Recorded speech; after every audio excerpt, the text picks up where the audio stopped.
Hi there, how are you doing? Great to have you with us if you're watching live, and also hello if you're listening back. Today is a bit of a weird day as it's November the 3rd, which means it is US election day and also 2 days before the UK goes into lockdown. And for me, it feels like it is the end of Friday already. But the good news is today I'm chatting to someone who is so interesting and someone I've known for quite a few years as well, which I'm really excited to catch up with. So today I'm joined by Simon Callaghan. Simon, how are you doing? Good, thank you. Good evening. And I think we should definitely avoid at all costs talking about the US election. Let's find as many other Yeah. subjects as possible. Yeah, it's potentially quite a good idea to see what we can avoid from politics wise. But it's That's a yeah, it's good nice to put in plan. context that this is before whatever is happening to the world in the next 12, 24 hours slash 6 months.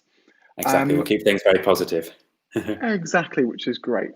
So before we get started, one question that I haven't mentioned to you in advance is one I like to spring on Okay. people, and it's Okay. partly to save me sort of introducing people and messing it up, but also I think it's really fascinating to hear it from you. So, who are you, and how do you define yourself in the world? That's a very good question. Um, and actually, it links to, I suppose, something we'll probably talk about today, which is to do with musicians in lockdown. I think if you'd have asked me that question how many months ago now? 6, 7, 8 months ago, I probably would have simply said, I'm a concert pianist. And that's how I define myself. And I do other things, but that's the kind of major title. And that remains. But during lockdown, I've become, I think, so many other things. And I've kind of learned the value of embracing being versatile and diverse and still all within the music industry. But I would describe myself as a musician, but a kind of, I suppose, an entrepreneurial musician, if that's not a kind of douchebag thing to say. Um, No, I I don't know. think What it's do you think? I love the fact that you're phrasing yourself as that, and straight away all my questions are going out the window and going off on a tangent. But I Oh, think it's good. fascinating to think that entrepreneurial is a thing that musicians are really should be looking at being and being aware of. And looking back Yeah, historically, that people like Mozart were very entrepreneurial and did multiple things. Paganini always used an example as someone who was curating their own image at a time period where that was very unusual. So I think it is sort of it's our musical roots that we're now returning to and sort of getting away from this 100 years experiment with specializing in a certain salaried role yeah. and It's a various very good things. thing. We're going in a good direction Definitely. So in what many sort of ways. entrepreneurial things have you been up to that has been new for this year, I guess? Well, I'm not sure I define these as entrepreneurial, but something I've done a lot more in lockdown is editing and producing recordings, which I actually really enjoy. I used to look in from the other side of that process in the recording studio and think that it must be a nightmare to edit a recording together from 2 or 3 days of material. But I'm finding it a really kind of creative and exciting pursuit. And I edited one of the recordings that I think we'll talk about later, and also typesetting and editing new editions of music, which is something which is, I suppose, for anyone who does it, it's really time consuming. And so lockdown has given me the time to do some things in that category that maybe I would never have done with all the concerts I had in the diary that kind of disappeared overnight. So I've been exploring both of those things. Incredible. Well, just before we get on to all those exciting things, just Yeah. how was that sort of transition for you around March time? How sort of manic was it when things were cancelled? Were you hugely affected? Did you manage to sort of keep things going in some way, shape, or form? What was the juggling like?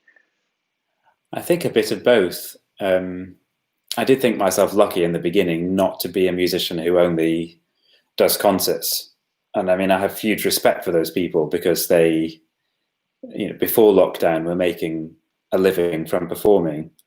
And I realized if I had only been doing that, I would have been really hard hit in March. And I still now feel for all of my friends and colleagues who are in that position. So I suppose I feel like I was kind of hit half in a kind of hard way in that all my concerts disappeared. And I also had the unfortunate, horrible position of cancelling other people's concerts because I organised concerts too. And I, spent a lot of time on the phone and writing emails, giving people that terrible news. But at the same time, I do think myself quite lucky in that I had other work happening, which was able to kind of take center stage and continue to happen, and has done all the way through. So I'm certainly not in the worst position, which is nice. It must be tricky, especially when you have that almost feeling of responsibility towards those that you're booking. But as you Yeah. say, it's a mixed blessing that you have this multiple income stream model as effect, which I guess has its benefits of security going forward.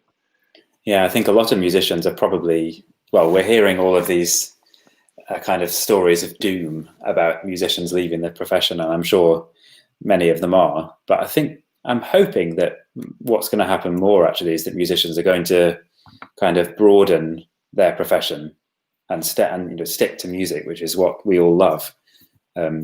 But try and have that exactly multi-income stream that you just described is perhaps the best way of putting it. Yeah, very much so. Well, you wonderfully set up a segue earlier in mentioning that you've been doing multiple things, including recordings, which is great. Okay. And I think it'll also be great to talk about some of your typesetting and editing as well. But Sure. what are the recordings that you've been doing / editing during lockdown? Because I think you have 2 albums that are coming up shortly. Yeah, well, going in chronological order, and actually this is not one of the 2 albums, but the first one I recorded was in August. I recorded some really kind of fascinating and virtuosic and exciting music by Joseph Holbrook for solo piano, because obviously in August, when we were still very much I guess we were still in lockdown. I'm completely losing track, but there were so many restrictions upon us still in August that a solo piano recording was the best thing that I could think of to do. So that was recorded for Lyrita in August, and then a few days later we recorded the piano part for Babar the Elephant by Poulenc, which I think is probably one of the 2 most exciting recordings I've done recently. And maybe we can talk in greater detail about that one later.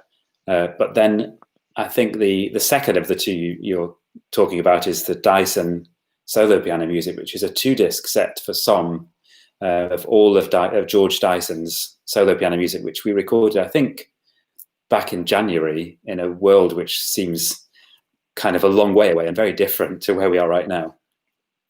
Very much so. And it must be such a strange feeling, especially if you're editing, to when you've recorded one thing in a certain world and a certain mindset, to all of a sudden be transported into a different place and then having to reconnect with something that was before. Was that a challenge, or did you find it quite easy to sort of keep on that sort of thought process and artistic train of thought? That's a good question. I think having done these things a lot, that kind of automatic, kind of self-immersion into something is always going to be there.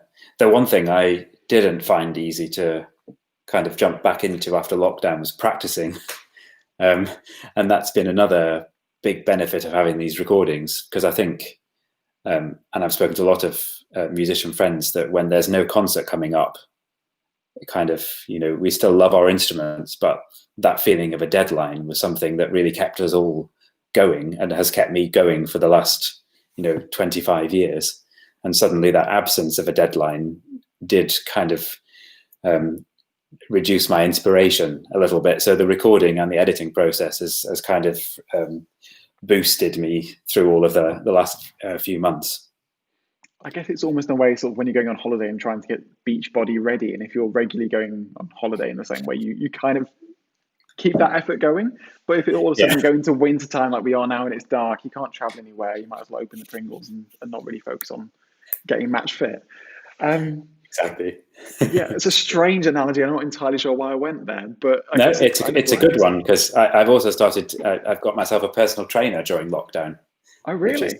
It's not resulting in a beach ready body just yet, but it's it's another thing I've had more time to do, which is great.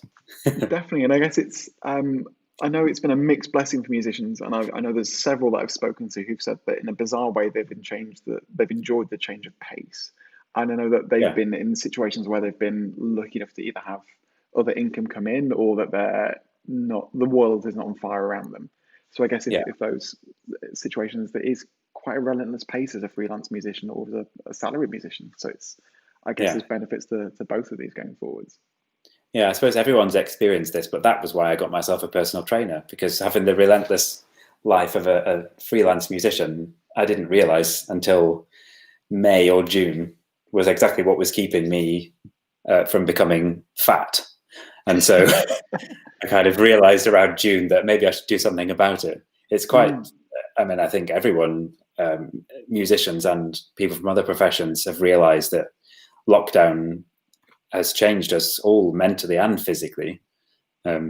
So it's been quite a kind of eye-opening learning experience, I think. A potential related tangents in terms of what you're doing during lockdown to keep yourself entertained. I know that Yeah. you're a massive foodie. And it's like also connected. slightly connected. I didn't want to say Yeah. particularly. I was more thinking of the going out, but I'll let you leave that connection. But how have you managed to sort of replicate those, one, the social experiences, but also the sort of those passions and things that you now aren't able to do? Have you managed? Are you part of the sourdough making team now, or whatever? No, but actually here where I am, near Monmouth, we're just near the Welsh border. There's a great bakery called Hill Farm Barn, which is run by a guy called Jonathan, who is a percussionist in the Welsh National Opera Orchestra.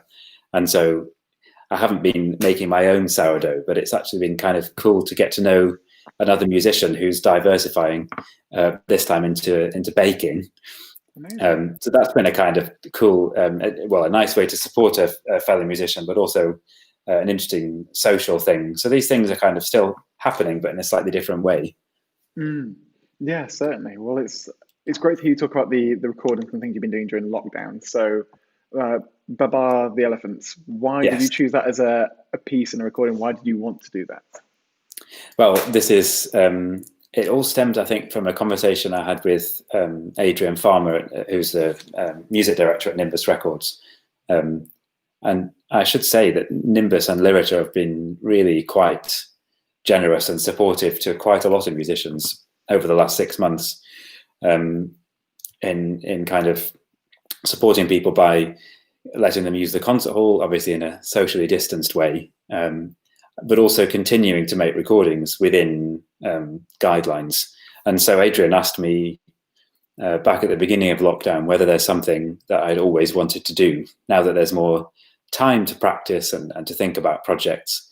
And I said that I'd really always wanted to record all of Poulenc's piano music, which we've worked out will probably come to about 7 or 8 discs altogether. And so we were trying to think of the best way to start this. And although Baba is not really, it's not just a piano piece, of course, there's a narrator too.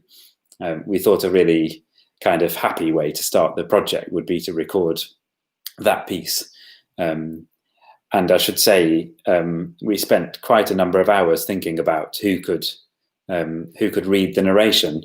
And the first person that came up was Miriam Margolyes. And so for us to have been able to actually do that, we feel really quite lucky. And it's coming out, of course, the end of this week. So it'd be really nice to share it with everyone. Perfect. And yeah, as you mentioned, you went for someone who is very much an incredible character and famous not only just for her incredible output, but also for her honesty, I think is probably the best way of putting it. Yeah. How on earth did you get to connect with Miriam Margolyes? Did you know her before? How did you reach out to her if you didn't? What was that like? It was through Simon Callaghan. I've met Simon Callaghan a few times, and I gave him a call to see if he knew Miriam because we were specifically looking for a woman to read Baba, primarily because I did some research. I made a big geeky spreadsheet of all the recordings that have ever been made of the piece. And the spreadsheet told me that I think something like 78% of those recordings had been read by men, including the first recording that Poulenc made. So I suppose Poulenc probably envisaged Baba as being read by a man. But when we were doing a bit more research about the piece, we realized that the story itself was originally told by a woman called Cécile de Brunhoff. It was told to her 2 sons as a bedtime story. And that was kind of the beginning of the Baba, the very famous series of Baba books. So I called Simon and he put me in touch with Miriam. And it actually, I think we did the recording about 10 days after I first spoke to Miriam. So it all happened very quickly. And she was very, as you said, she's very honest. So we just spoke on the phone and she said, okay, let's do it, in 2 weeks' time or whenever it was. And she was really just really happy and a pleasure to deal with. Amazing. And was this the first time that you've worked with a narrator directly? No, I did a lot of performances with Sam West and Prunella Scales and Timothy West as well a few years ago. In fact, we did Babar. I did Babar. I think that was with Prunella Scales, which was great. Which was another woman. I hadn't remembered that until now.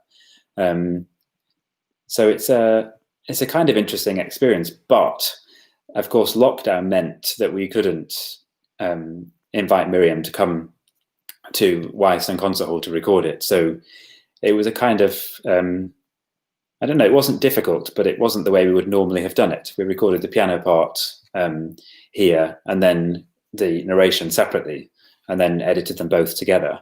So that presented its own unique challenges. But Miriam is such a real professional that it went by really, really smoothly. Very much so. And with the recording separately, was it that she was sending in recordings after listening to them and you weren't, say, for example, in the booth listening back, or were you able to be there in person but distanced? We did go to her house in South London, but she was very clear about the fact that we needed to be distanced, and we wore masks at all times and we washed our hands. And of course, we didn't want to put anyone at risk. So it was done very carefully and properly, but it was nice to be able to be there. And we told her a lot about the music, and we played her bits of music that we'd already recorded a few days before. And she just really, I think I'd underestimated the skill of someone at that level and at that stage in their career, that she was just able to read it, not only without skipping or stuttering over any words, but also with this characterization that's, just on a whole level that I had never really even considered. So it's really, really special the way that she reads it. Incredible. And I guess as well, it's that level of characterization that really brings things to life on top of the music, and it's the theatre and performance in a way that an opera singer would bring character to the music in that way as well. Exactly. And I think the way that she, the way the recording worked really is that she read the whole thing once, and then we talked about it a little bit, and then we played her some of the musical tracks, and the way that she's able to so immediately react to the quality of and the pace and the color of the music, and kind of put nuances into her own speech is really very special. So I'm really happy. I can't believe really that we've had such an amazing start to this project. And now I just have to, Miriam has raised the bar quite high. So I'm hoping that the next couple of CDs in the series can stay up at that level. Let's see, fingers crossed. No, certainly. And did it feel, because you're there in person, being able to give that feedback, that it was more collaborative than it potentially may have been if you were completely isolated and removed? Because I guess that's one of the issues, that you can't really have that side of communicating as an ensemble, those in effect. Yeah, I think we did talk about doing the whole process on Zoom or another online platform. And in fact, Miriam had just been recording for Audible books in the few days before we went there.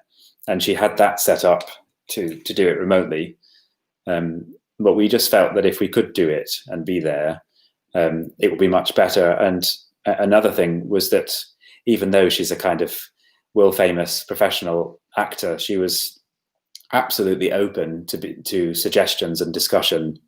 And that made the whole thing so much easier, because there's not an ounce of arrogance about her whatsoever, which would be exactly the thing you don't want in that kind of process. But it was really a pleasure. No, very much so. And because she's such an incredible character, everyone seems to have some sort of Miriam Margolyes story. Any particular things that came out from that recording process that you have as a memorable dinner party tale or anything? Well, I'm sure she wouldn't mind me saying, I think the word fart has probably been mentioned in most of her television interviews. And I do have a MP3 outtake of Miriam announcing that she's about to fart. And I don't know, what can I say? It really lightened the atmosphere, and we have about 2 minutes of continuous laughter on the recording from that day. So it was very very memorable. Oh, incredible! Is that in the bonus special edition features included? Oh, I'll have to see what I can do about that. No, certainly. Well, it's so for people who are buying the CD or the album and are listening, what are they to expect as part of that? Well, they can expect about half an hour worth of really amazing music, which has absolutely every possible color. I mean, the kind of exquisite harmonies and beautiful melodies that we've all come to know and love from Poulenc. And this kind of, I always think Poulenc's music is among the most honest and unself-conscious music. He kind of writes right on the edge of theatrical. It's quite often camp, but it's never kind of over the top. It's exquisite and it's very French. And as I've said, Miriam's reading of the story is just an absolute dream. And Adrian and I, when we were editing it together, we just had such a kind of joyous time, and we were kind of sighing at the way that Miriam managed to join together the extracts of music and react to how the music had finished, even though it wasn't happening in real time. So you can just expect. I really would just like people to sit down for half an hour and listen to the whole story. I mean, the story is hilarious and full of color, but full of warmth, and it's just yeah. I mean, it's a classic piece for a reason, and I really hope everyone will enjoy. No, very much so. So I think it's great to see, obviously, that you've been doing different things during lockdown, and you were saying that how it's been beneficial that you've been not just a pianist and have been doing things like audio editing and recording and even typesetting. Yeah.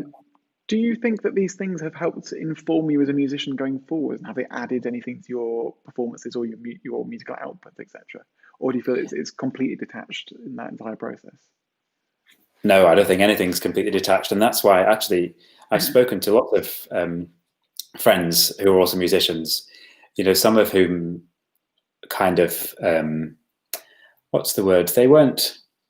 They didn't put it down, but this idea of doing editing, you know, I was warned to, you know, don't go too far into that because it's not what you're supposed to be doing, kind of thing.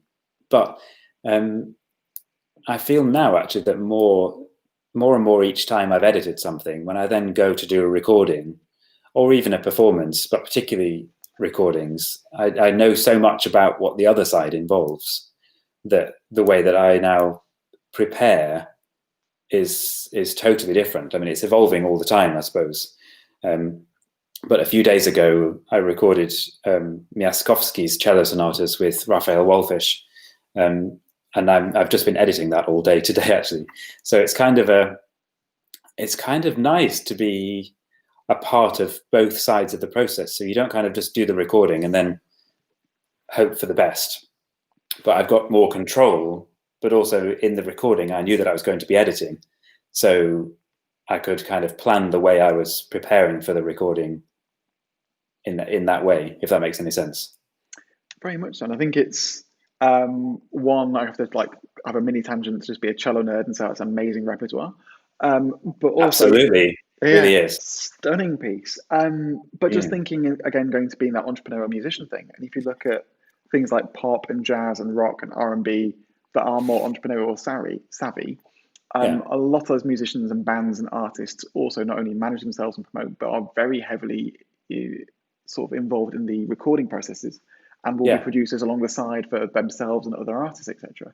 So surely, as you say, there's a way of that informing both your performance, but also then understanding what needs to happen in that process. Oh, absolutely. Yeah, and I have to say, when we were recording Baba, because of course, we did it really quite quickly because Miriam kind of said, you know, come next week. And so we wanted to have the piano. Actually, when I agreed that with Miriam, we hadn't even started to record the piano part yet. So we kind of needed to do that in a short space of time, and then I edited it. But the good thing was that, as well as having Adrian's help, and Adrian produced the recording of the piano part, because I was editing, I was able to stay in the recording studio, and if I needed to redo something, I could just go back in and do it and then put it in myself. So having that kind of not having to go backwards and forwards with someone else editing, just kind of made me able to shape things exactly as I wanted to. Maybe I got a little bit obsessive, but I think in something as important as that recording, I think it worked really well. Very much so, and it's those things can come out really, really well. And it's as you say, being able to be reflexive and quick in that process rather than having to go back and do retakes is it's obviously going to be a benefit going forwards. Yeah, absolutely. So obviously, it isn't the only recording that you've been doing recently. There's also the Dyson that you did back in January that you've been editing during this time. Can you tell me a little bit about what that program is and what that project is? Yeah, well, it's kind of it grew into something I didn't really expect it would, because I was asked at some point last year to do this recording, which is funded by the Dyson Trust, which is great, for some recordings. And the original plan was to do the complete solo piano music, which is really beautiful. And it's interesting music in that it ranges from educational pieces that were written, kind of ABRSM pieces and pieces for piano study books, through to more advanced pieces. But we realized that Dyson, as beautiful and as amazing as a lot of these pieces are, Dyson didn't write a large scale piece for solo piano. They're almost entirely miniatures. So with that in mind, we did a slightly weird thing that I don't think anyone was quite sure how it was going to work out. We recorded this exquisite piece called Concerto Leggiero, which originally is for piano and strings. And so we added this piece, but not for piano and strings. We added it as a two pianos piece to the album, where Cleano Shanahan, who I think you also know, David, played the second piano part. And the reason I say it's weird is because all piano concertos exist in a two piano score, and it's only really supposed to be so that to kind of facilitate rehearsal of those pieces. But what Dyson has done, I think, in his writing of that second piano part, which is just a reduction of the orchestra, is he wrote a really very pianistic reduction. So it works really well as a two piano piece, and I don't think anyone has ever done it in that way before. So I really hope actually other two piano teams might take it on, because it works so well. I'm not sure it has the same result as the original orchestral version, but certainly I think we all agreed that it can stand alone as a two piano piece. So that opens the disc, and then follows all of these amazing, varied, colourful solo piano pieces. Amazing. Well, just to sort of give some context, one thing we've not mentioned throughout the last 25, 30 minutes is actually how we know each other. We originally met, I've just realised, 8 years ago. 8? Oh no. The first, old. It was on a course called the Ingenium Academy, where I was a member of pastoral staff and Simon was head of keyboard. Was that your title job? Yeah.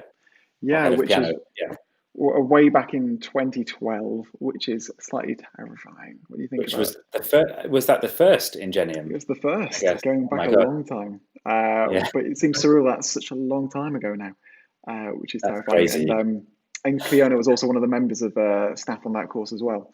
Yeah, and still is. It still is brilliant. So it's one of these small worlds in the music world. But absolutely. I'm now slightly terrified as to how long ago that was. Yeah, let's move swiftly on. Yeah, exactly. So Dyson. I'll talk about dates. Dyson. Yeah. Yeah, but as you say, it's great to find these new pieces that potentially should have more exposure, and also not just for people to listen, but also for people to potentially go on and be involved with. Exactly. Also because, I mean, a lot of the pieces that we've talked about so far, like, for example, this Holbrook music that I recorded, most of it is really hard. And I guess these two sonatas I recorded by Holbrook, we were kind of wondering why it is that more people don't play them. And of course, it's probably because it's a really huge undertaking to practice these pieces. Whereas actually with Dyson, I think they may not have been recorded so much, partly because a lot of them are quite easy to play. But then I realized actually that surely is a good thing. You know, lots of people can listen to these pieces if they buy the CD or on Spotify or wherever. But then many people, you know, any standard from about grade 3 or 4 upwards, there are pieces on this disc that people can get the music and go and actually play. So it's nice to be doing it. I mean, the Dyson album, I would say, ranges from grade 3 up to, you know, kind of full concert pianist level. So it's quite unusual to record something like that. But I think, yeah, other people could take the music on, not only concert pianists, but also amateur musicians or beginner musicians. And I hope to hear more about people doing that, actually. It'd be really exciting. Brilliant. Well, obviously things have changed quite a lot for you over the last year with being more heavily involved with editing and producing all those different things.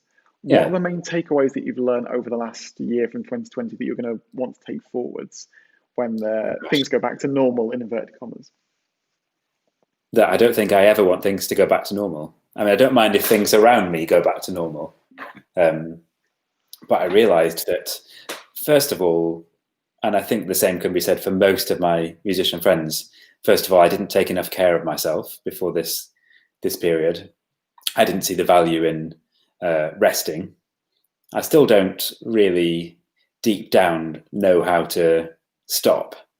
But lockdown and all the time that lockdown gave to me did show me that it's possible to look after yourself. So I think more musicians, and generally probably freelance people, should do that.